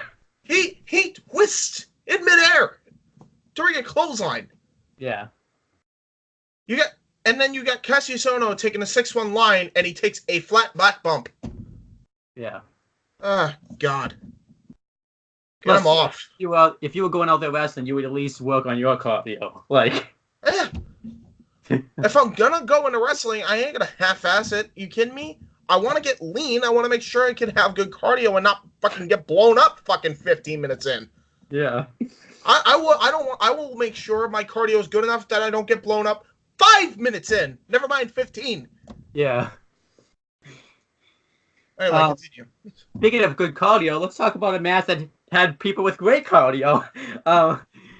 Kenny, weird I segue. like that segue. Ollie Davis segue. Smile emoji. It's Kenny Williams versus Jordan Devlin. This match was really good. Love this match. This match was actually the best part of NXT UK. That you could have put this on the regular NXT, it would have fit right in. Yeah. This is a really good match. Kenny Williams showed a lot here, and Jordan Devlin did too. Jordan Devlin had great heel moments in this, and Kenny Williams had great hope spots. And again, talking about facial expressions, these two are perfect for facial expressions. Yeah. I love Jordan Devlin's theme song too. It just fits him so well. Like that Irish. I love that he's just the Irish ace, and he just has this smug look about him. And you want to know the funniest thing? He's super over. Yeah. Did you hear the crowd? They were cheering for this guy. He's in Plymouth. I want to put this in perspective, people. He's in Plymouth, England. People over there hate people from Ireland. Yeah. Especially in Plymouth. This guy came over from Ireland, and he was probably the most over thing on the show. Yep. He was fantastic here. He got friggin', the Jordan Gable chant. He got that chant. He got, but instead it's a Devlin. They did, they also did Irish Ace. They were going nuts for this guy. Yeah. And don't sleep on that, because there's going to be more times where this guy's going to get cheered. I'm calling it now. Like, he's so good. Like, he's a heel, and you could tell he's a heel, but he's like the Irish Pete Dunne. Yeah. He's honestly the Irish Pete Dunne. This guy's really, really well spoken. This guy's just a great heel. This guy's good at his job. He knows how to work in the ring. He knows I thought we would have said that 3 years ago, too. This guy has improved dramatically since the first UK tournament. He's improved dramatically. But you know what the problem is? I feel like this might be the problem. I believe Danny Burch was supposed to win his match with Jordan. But because they had a botch, Jordan didn't know what to do. Yeah. I think he was still a rookie. Yeah, he might have been, yeah. So for him to learn as quickly as he did is astounding, man. Yeah. Like, if he does not win for Most Improved Wrestler of the Year, I'd be shocked. I'd honestly be shocked. He should. Honestly. I'm thinking, yeah. I'm trying to... He's the first person that comes to mind. Yeah. I've seen a lot of people, because not a lot of people have improved quite like Devlin has in the last 2 years. So, let's talk about the match. Kenny Williams gets on a roll early, and Jordan Devlin's just had enough of this, so he's leaving. But Kenny Williams, attacks him on the ramp. And you could make the argument, maybe Jordan Devlin wasn't quite going to leave. Maybe he baited Kenny Williams to come out there so he could just get an opening. Because he threw him into the apron and then back first into the guardrail. So, yes. And then Jordan Devlin just really works over the ribs of Kenny Williams. Kenny Williams mounts a comeback, and basically after this, they just have a really nice back-and-forth match. Jordan Devlin does the Spanish Fly. Kenny Williams does like a wheelbarrow facebuster, and Kenny Williams could have gotten the win there, and I love how Nigel pointed this out, but his own momentum caused, he got overzealous, and his own momentum caused Jordan Devlin to kick out. So I like how Nigel pointed this out. Nigel's just so good at doing that type of stuff. Nigel's very, very good. If anything, he should probably be known as the play-by-play guy and not Vic Joseph. I know, yeah. You just have to find... I think the problem is they don't have, another heel other than Nigel that could really do it. You could have Nigel and then have Aiden and then have Dave Bradshaw just replace Vic Joseph and have Vic Joseph on 205. It's fine. Yeah. I don't understand why they don't do it. Hashtag hire Dave Bradshaw. And you could even say he's under contract somewhere. WWE could probably buy out that contract that he's on easily. Yeah, that's not even dude. They have so much money in there. I don't know why they haven't yet. Yeah. Or at least, you know what? If you're not gonna hire him, I think you should still hire him because hashtag hire Dave Bradshaw. Bring in Jeremy Borash. Yeah. What the hell are you doing with Borash? He's not doing a goddamn thing. Bring him in. Yeah. Put him as the babyface role in the NXT commentator booth. Do something with the guy. Yeah. It just occurred to me. Where the hell is Jeremy Borash? Yeah. It's almost like, you know what it is? It's probably like they signed him just so that way he wouldn't go to AEW. Well, And yet they have no interest in doing anything with him. Well, there wasn't a thing then, so. No, they knew it was going to be a thing. The rumors were circulating by then. And then all of a sudden they started hiring people, if you remember correctly. Whoa. Yeah, then eventually Devlin, after like he just lays in wicked shots on Kenny Williams, hits a wicked Devlin side for the win. Yeah, you also forgot about the spot where he starts insulting Kenny, and he just like, "You're a loser. Just go home, Kenny." And then Kenny starts losing it and mounts a comeback on him before Devlin starts to mount his own offensive comeback on him. And he hits the sickly suplex on Kenny, and the crowd just chants, "You killed Kenny!" Yep. Love the UK crowds. I swear, I may be part UK, because half the time I listen to these chants and I get it, where no one else would get the chants right off the bat. I think you know what it is? It's probably What Culture and Cultaholic all these years. Yeah. Guarantee it. I mean, that's the one thing I feel bad. Like you, because then you could make the argument NXT UK probably is what killed Defiant, because you know, it did. Yeah. I don't know why. I'm sad. You know why? Because I don't think we're gonna get Simon Miller. I'm sad. He was great. Yeah. I'm sad. Because you can tell, like, hire Simon Miller. Because you can tell they're not doing ups and downs for UK. You know what I'm pissed about too? Before Defiant closed down, they never had Brian Alvarez versus Simon Miller. I wanted to see that match, and they couldn't. So mad. Oh yeah, because you heard about that, right? Like Brian Alvarez said that, you know, what's that wrestler that like Simon Miller praises all the time on ups and downs. Brian Alvarez. No. I don't know. I forget now. Just watch ups and downs. Yeah. Tell us in the comments.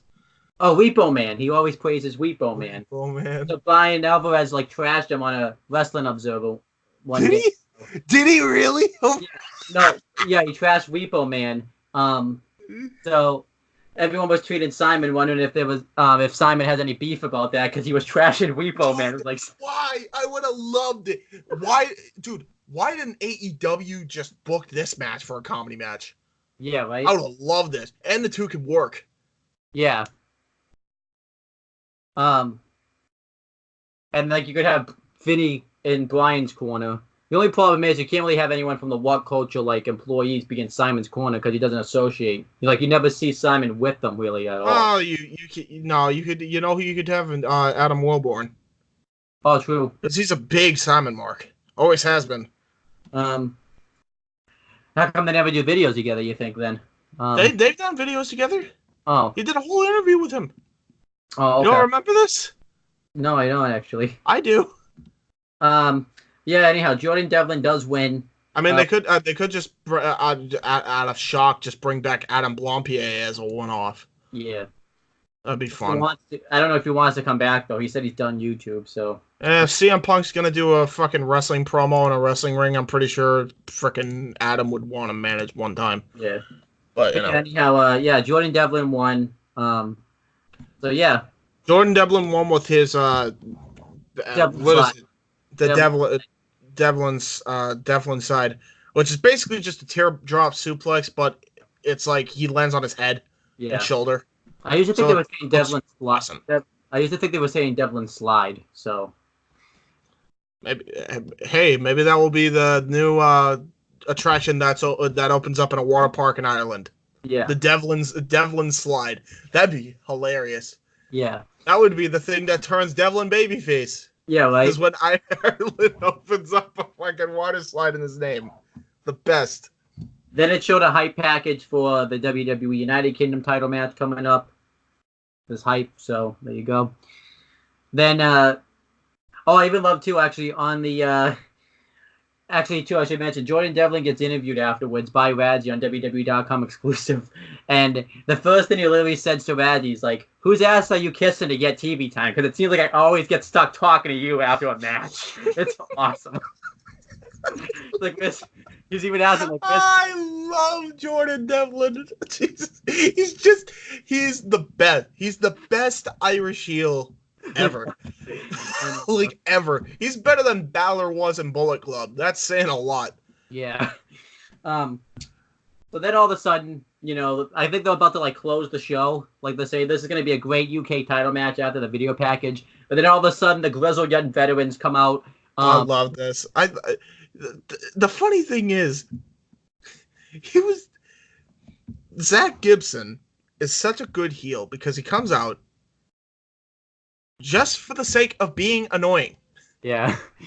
He just comes out to be annoying. Yeah, basically he complains. He actually had some good points, though, saying that they shouldn't have a triple threat tag match because it's a tag team match. It's only 2-on-2 traditional rules. So he has a point. Anymore, buddy. So he said now we don't really have a chance to have a title match. And then Gallus interrupts, but it really wasn't an interruption because he just kept talking afterwards. Like he's like, "Oh, here comes Gallus, so predictable." And then I love Zach Gibson. And then Mark between Walter, Gibson, and Devlin, they're the three best heels on NXT UK. Yeah, and then Mark Andrews and Flash Morgan Webster come out, and then he's even like, "Oh, here comes Mark Andrews and Flash Morgan Webster. You guys got something to say or something like that?" Like, he's the best. Is this a rib? He comes out and he's like, "Is this a rib?" Yeah, I love that. And then everyone just gets into a brawl, and that's all right. Here's the one complaint I will have with this brawl. So, as Zach Gibson's talking all this shit, they have the baby faces in the match, Morgan Webster and Mandrews, come in and deliver double headbutts to Gibson and Drake. And then, halfway through this short brawl, they get laid down. And they do not get back up again as the segment goes off the air.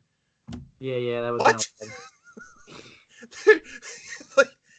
So they started off strong, and then they fell flat, and then the crowd's booing because you have the two heel teams beating the shit out of each other, and while they're beating the shit out of each other, kicking Morgan Webster and Mandrews to make sure they stay down. Yeah. It was weird. Don't get in our way, you pipsqueaks. The real men are fighting. That's what I got out of this. What the fuck? This does not do good things to your babyface team going into the Wales pay-per-view. Yeah. I didn't like the brawl, though. I thought it was good. It was good. I'm just saying, like, what the fuck?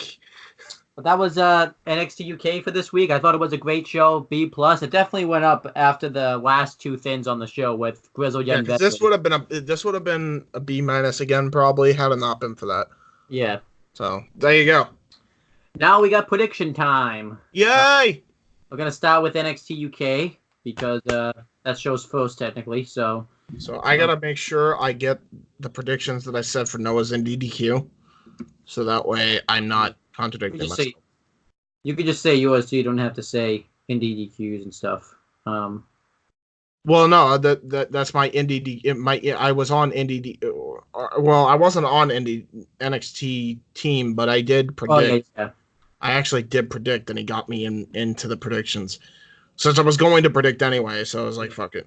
All right, so let's start with NXT UK Takeover Cardiff. Now, do I gotta say the rules for the title match, or do you know the rules by this point? Because Chris isn't here, so how should we do the order? You want to go first, or do I want to go? Because Chris's picks are already in, so. I guess the triple threat tag title match. Oh yeah, so I will explain the rules about what the tiebreakers are. By the way, let me just make sure. Yeah, Chris's picks are in for everything. So, so the tiebreakers are going to be the two dark matches and who takes the fall in the triple threat tag title match. So that's how we're doing this. Okay. Yeah. I was going to do match order, but I'm not feeling it. So, Yeah, we're plus not Chris's doing pick, so that picks thing. that'd be too hard to calculate. I mean, it's Noah's. Um, I got. So for the tag team, I guess I'll go first just to make this quick. Well, no, we're doing match 5 first. So, Oh, okay. So we're starting from top to bottom, or bottom to top. yeah. Okay, So let's that's do fine. I'll go. So yeah, first match is Travis Banks versus Noam Dar. Do you want to go? So do you want to go first with all these picks or me?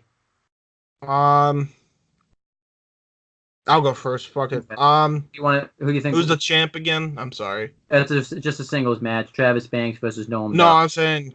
Oh yeah, that's right. Chris is, yeah. Chris is. Okay. So I'm good. I want to point this I will out too, go. before one of us could win the belt and then just lose it later on in the night. I want to point that out. That's very true. Yeah. So I'm gonna go with Travis Banks because I feel like he needs to win. yeah, I agree. I don't think Noam Dar doesn't benefit at all from this win. So I think Travis Banks needs it more. They're making a big deal because he missed the last takeover. And he's actually had a pretty decent amount of momentum. He just fought Walter for the UK title not that long ago. So I think Travis Banks will win. All right, then we have the last man standing match, Dave Mastiff versus Joe Coffey. Who are you picking for this one? I believe. So hold on because I do have to listen. Okay, so I am going to. I just want to make sure. Okay.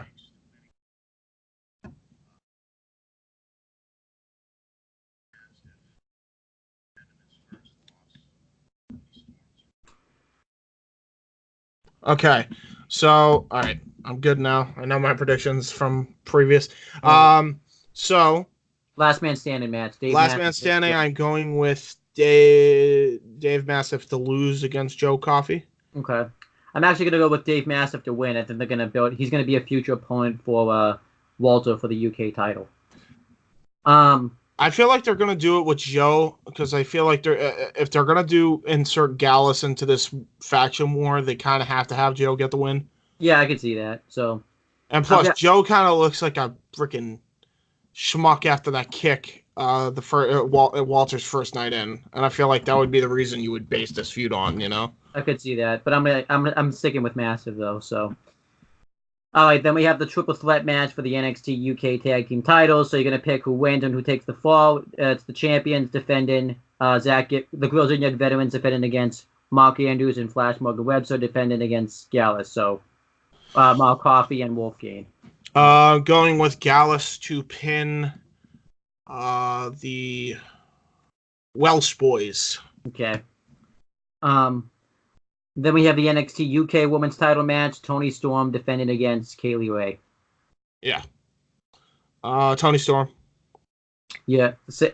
No, actually, I'm picking Kaylee Ray actually to become the new champion. I think I think Toni Storm's retaining. Yeah. I think the mind games are going to finally get to Toni Storm, and this Kaylee Ray. Kaylee Ray should win, but I think Toni Storm's going to retain.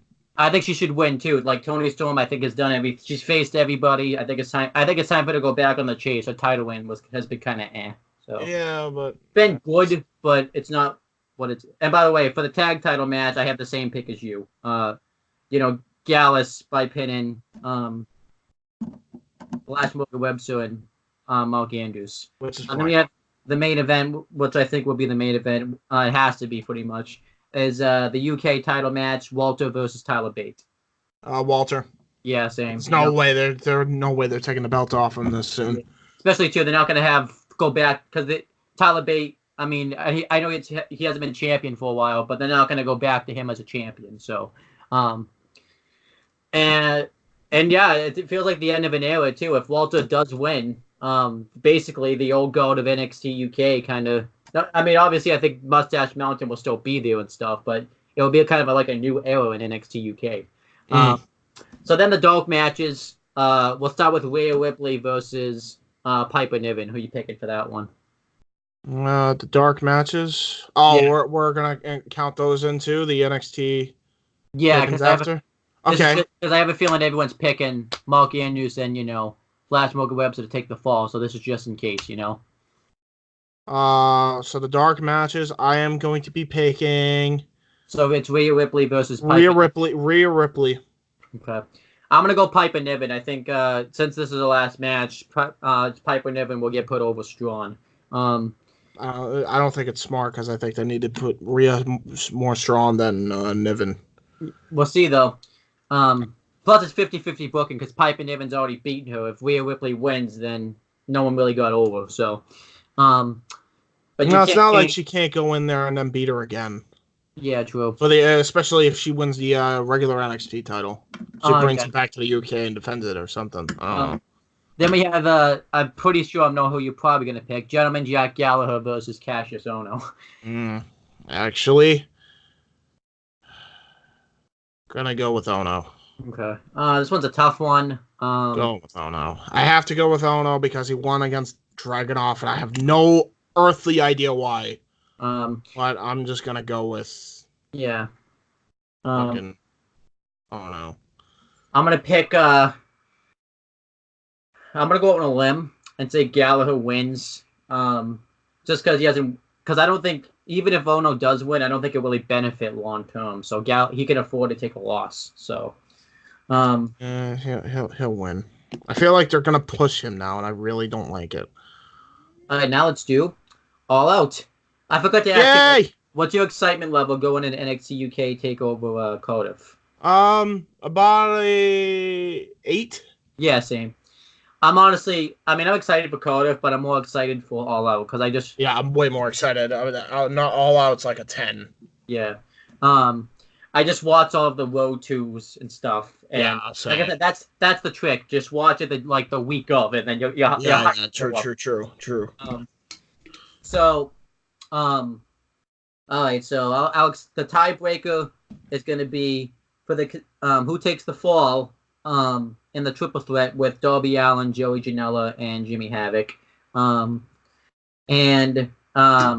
Casino Battle Royal, you get a secondary pick and a primary. And I don't know if you remember this, but when we did it before, we did like a wild card one. Who do you think will be a surprise entrant in the Women's Battle Royal? So you have it easier than me because you know more of the women that are out there that aren't signed anywhere. So there you go. And I believe that's the only tiebreakers. So now a question I have about that is based off that though, I forget how we did it last time. Is it if the guy that the wild card comes in and wins, or if he just comes in at all? Like if you get the surprise entrant right, or is it the surprise entrant does he have to win? Oh, sorry. I'm trying to make sure I have my picks. It's another thing where I don't want to like predict something different than I did from. What did you hear what the tiebreakers were? Sorry. Repeat. The tiebreaker is who's taking the fall in the triple threat. The crap. Probably looked like a zombie for a minute, didn't I? Yeah. Sorry. The tiebreaker is who's taking the fall in the Cracker Barrel Clash, the Darby Allin, Joey Janela, Jimmy Havoc match. And for the Casino Battle Royal, you get a secondary, a primary, and like a wild card. Oh, so you're doing what Noah did. All right. Yeah. So okay, I got you. I got you with this.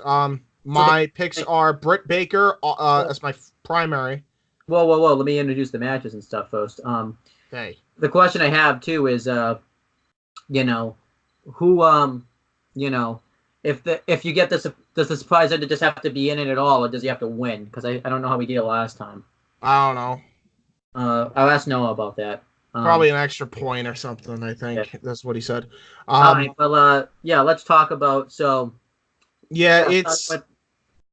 Are we doing that first, or are we doing the tag match first? We're doing the Battle Royal first. Okay. So yeah, we have the Battle Royal. It's the 21-woman Casino Battle Royal. Winner will receive a match for the inaugural AEW Women's Championship, scheduled for the October 2nd AEW on TNT broadcast.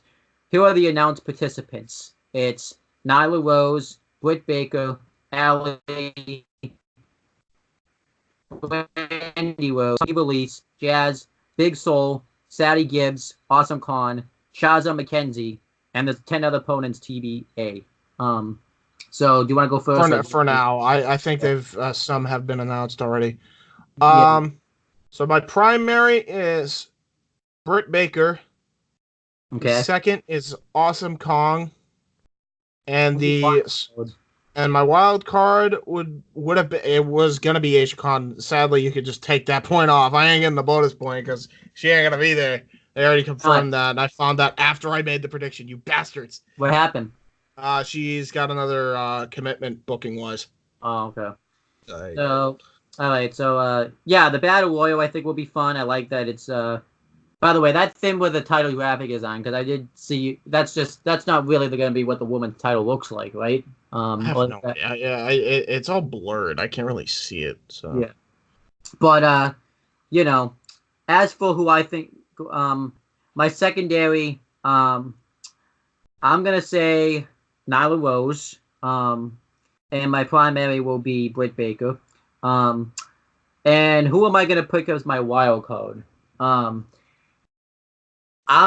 This may sound stupid, but she recently just left Impact Wrestling, I believe, and they were recently just on being the Elite.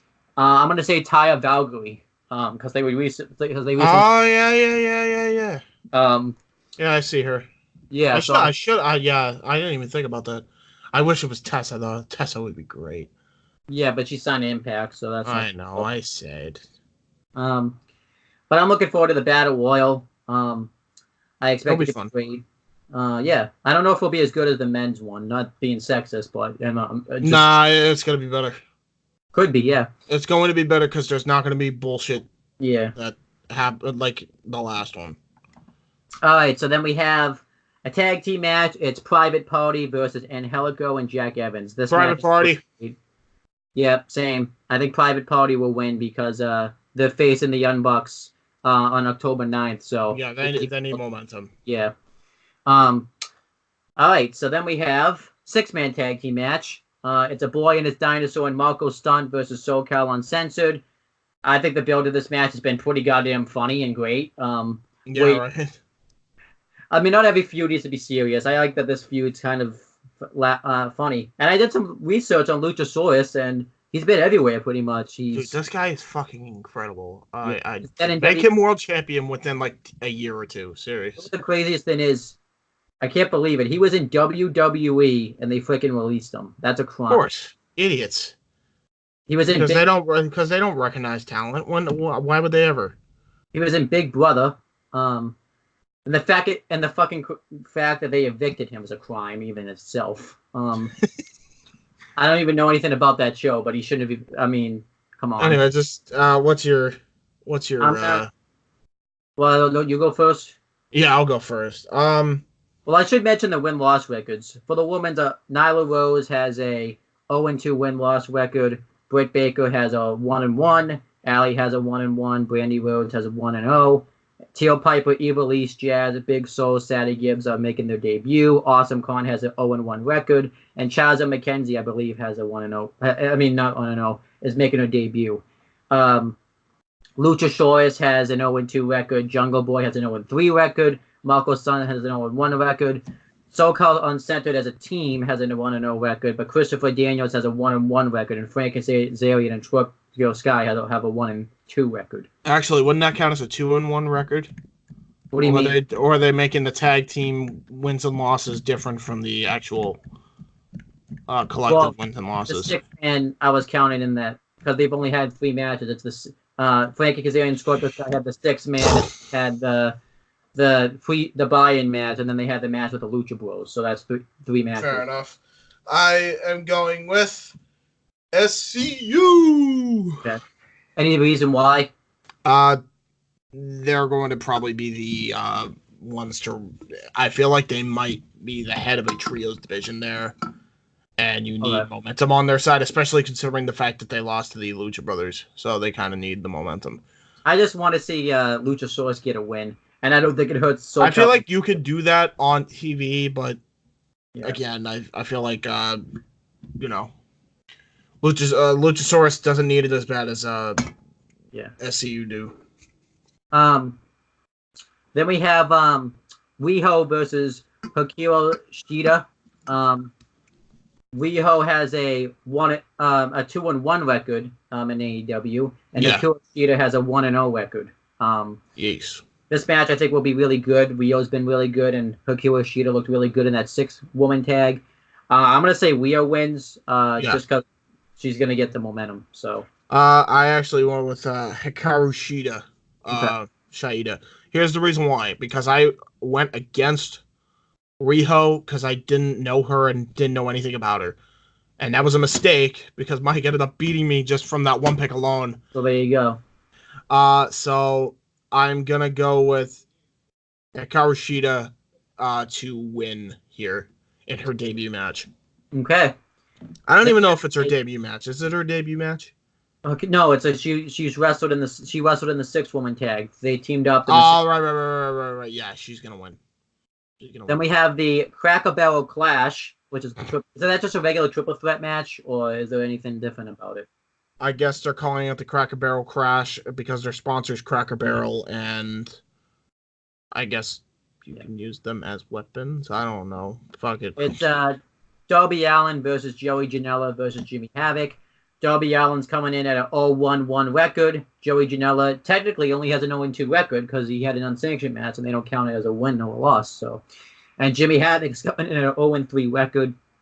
So we're picking who wins and who takes the build of this match. I should say too, just so that way we don't discredit the, talking about it, has been very good. Where they had a falling out after the 6-man tag at Fight for the Fallen, and then they had the brawl backstage, and then they had like a brawl at like some concert area or something. So I've enjoyed the build, and I think this match is going to be crazy because all these three. It is. By the way, everyone's like, "Oh, well, there's no extreme stipulation. It's triple threat. Yeah. No DQ. Automatically. You're good. You're good." I'll go first on this one. I'm going to say Darby Allin wins because he had a very good showing against Cody, and I think they actually want to do something with Darby Allin. I think they want. Yeah, I went with Darby Allin too. Who does he pin? I think Joey. I'm gonna say Jimmy Havoc. I think he'll pin Jimmy Havoc. I'm gonna go with Joey Janela. Okay.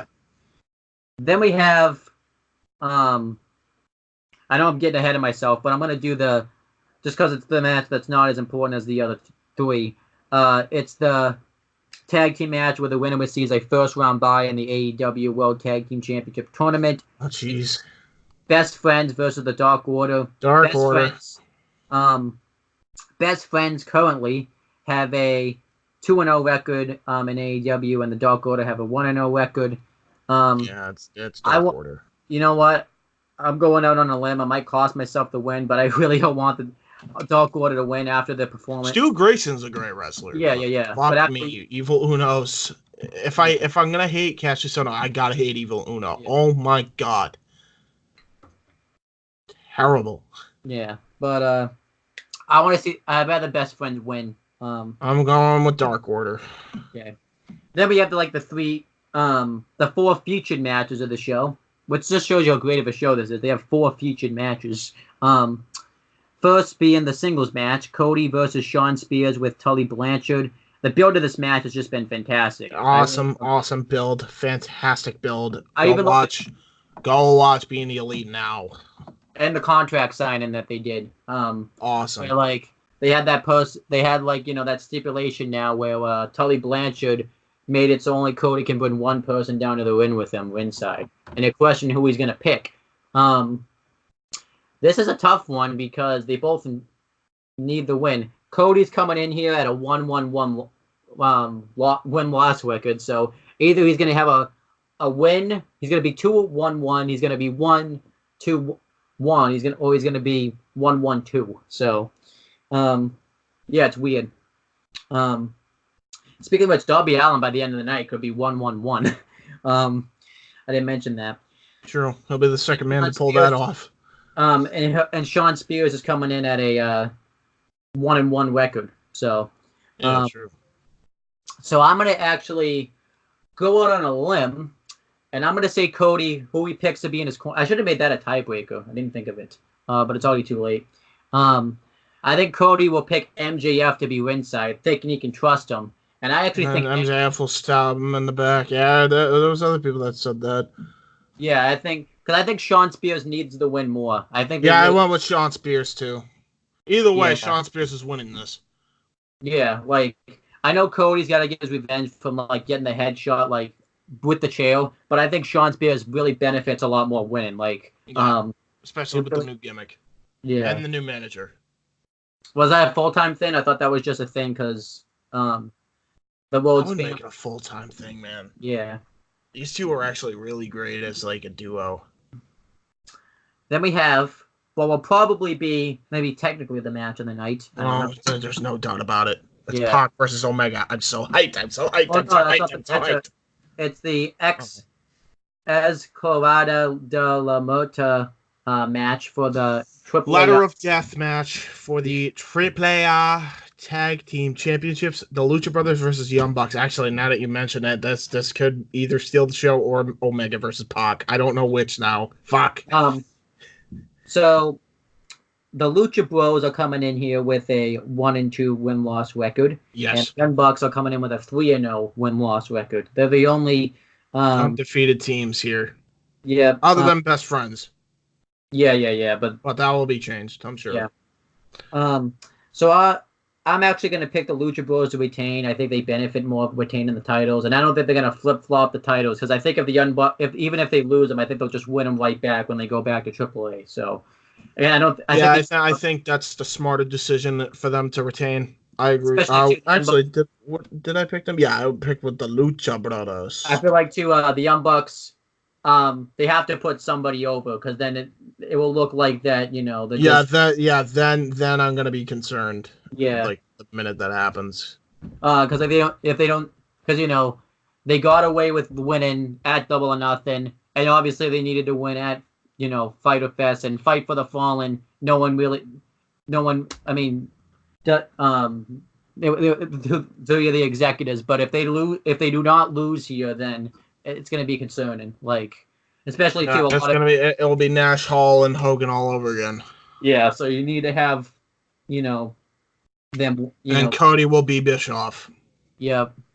Well, Cody's at least, even if he's. My point is, it won't matter. Yeah, but Cody's at least put people over. Yeah, I know. Young Bucks need to do that, man. Yeah. If they don't do it now, then, because you know, especially with AEW coming to TNT, a lot of people will get concerned if they don't put people over. So, and the Lucha Brothers, like, they need to make an impact. They need to. Yeah. Then we have probably what would be probably the best match of the night. So originally this match was supposed to be Jon Moxley versus Kenny Omega. Moxley got diagnosed with MRSA again. Yeah, it sucks. Same elbow, I think, too. Yeah, it sucks. So he's going to be out for a while now, and so the replacement is Bastard Pac. I'm so ready for this shit. Let's go. Whoa! You could have not have picked a better replacement than Pac.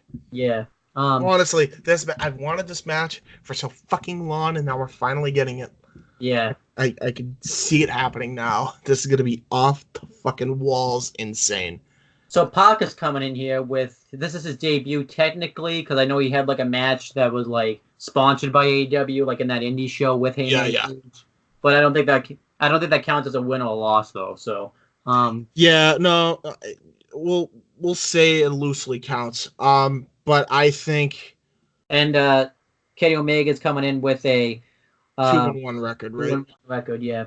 I'm gonna go with Omega. I think Omega needs a win. So I'm fine with Omega winning, due to the fact that I think Omega should be going for the World Championship against Jericho.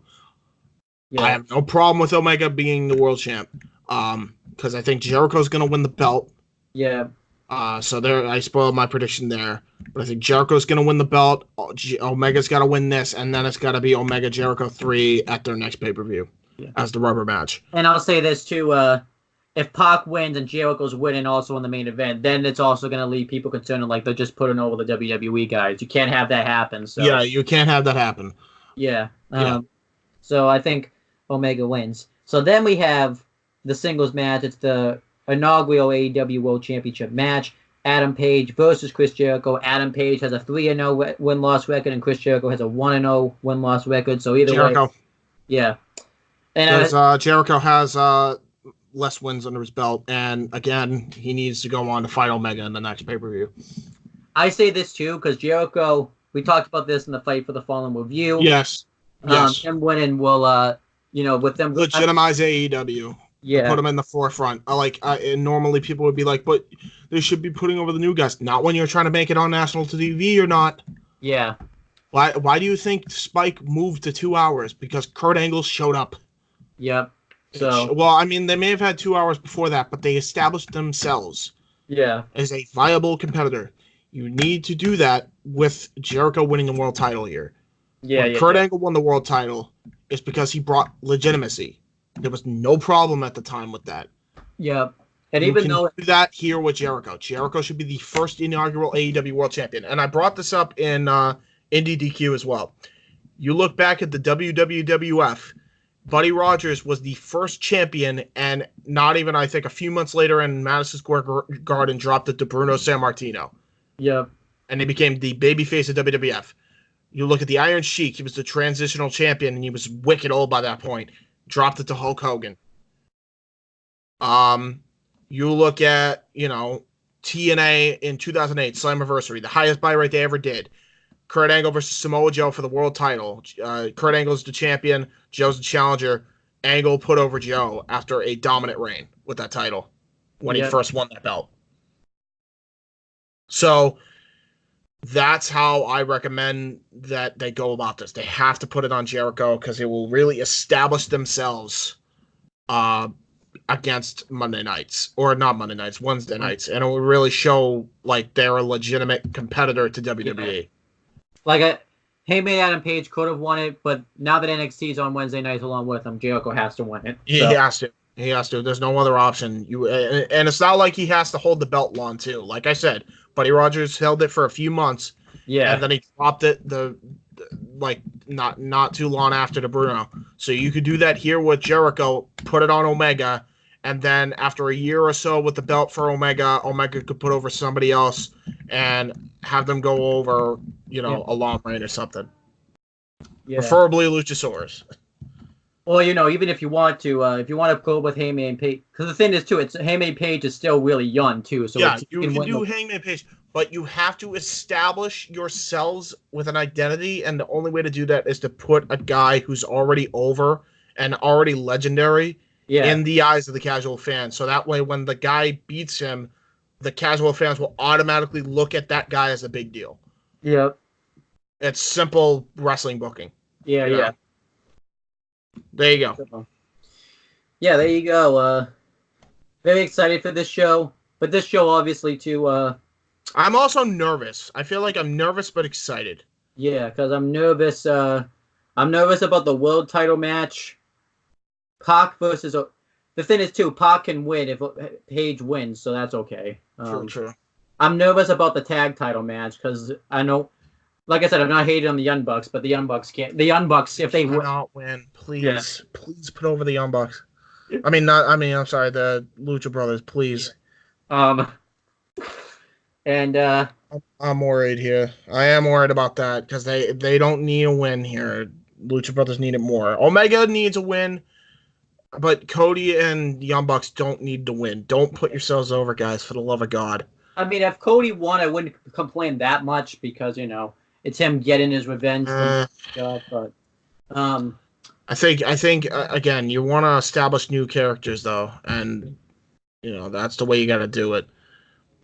But and a lot of people wonder why some of the matches are not no DQ, like Cody versus Shawn Spears, and they're building to it. It's a slow build. Trust me, this is not the last time you will see these two in a ring. I'm also saying this too. Remember, AEW is very lenient towards the rules when it's a big match too. So. Yes, they're very much the Earl Hebner style. So the world title match. I believe they have a couple of chances. I don't think they get DQ'd right away. I believe. Yeah. Well, the world title match though, they're going to be very, very lenient towards the rules because. Of course, it's a world title. Look at Double or Nothing for that fact alone. Yeah. But there you guys go. So very excited weekend. So So yeah, I guess it's time. Basically, we've covered everything we needed to cover. There's nothing left to talk about. So obviously, I don't know why I ask because I know what the answer is. But I gotta ask anyway, since maybe you don't feel like plugging it today. Anything you want to plug or promote? Oh, you know me. Yeah. I do not have anything to plug. You guys can find me on YouTube.com. YouTube.com/user/JHebertside95. That's JHEBERTSIDE95. You guys can find me on YouTube. We will be coming at you with an Indie Force and Rundown live reaction of both NXT TakeOver Cardiff and All Out right there on that very channel. So go subscribe and make sure you check out Weymouth Youth Wrestling, my CAW league, and check out Immortal. The links of which you can find that are on my channel that I've already plugged, or you can check it out on youtube.com/user/WYW Pride. That's the Weymouth Youth Wrestling channel, or check it out at youtube.com/user/Luke_Lynch. There you go. See, want though and have to plug completely different things. You could have just said, "Nah, I don't feel like plugging them today." So, I always like plugging, man. Yeah, plugging's the best. You always look. It's not the in fairness, it's not the part I look forward to the most. Yeah. But yeah. As for my stuff, you can check out the Yo on the Talkinator channel for all my non-wrestling content. You can check out the Less Than Fortune 44 channel, and maybe since I have a whole day tomorrow and most of the day Saturday up until like noonish, I can actually get Video 2000 edited and uploaded. Yeah, well, probably not uploaded because it's probably going to take me all day Saturday to upload it. Are we not doing a video tomorrow then? Probably not because. Okay, that's fine. I just wanted to double check. Because I want to spend most of the day tomorrow editing Video 2000, see if I can finally get it done. So. Okay, that's fine. So I'll probably have to change my retro pick now because All In won't apply anymore. So. All right, so we're not doing all in review then. No. Okay, that's fine. And then check out this channel for future content, whether it's Wrestling Rundown or Red versus Blue reviews. You never know. So, that's pretty much it, guys, and we will talk to you guys later.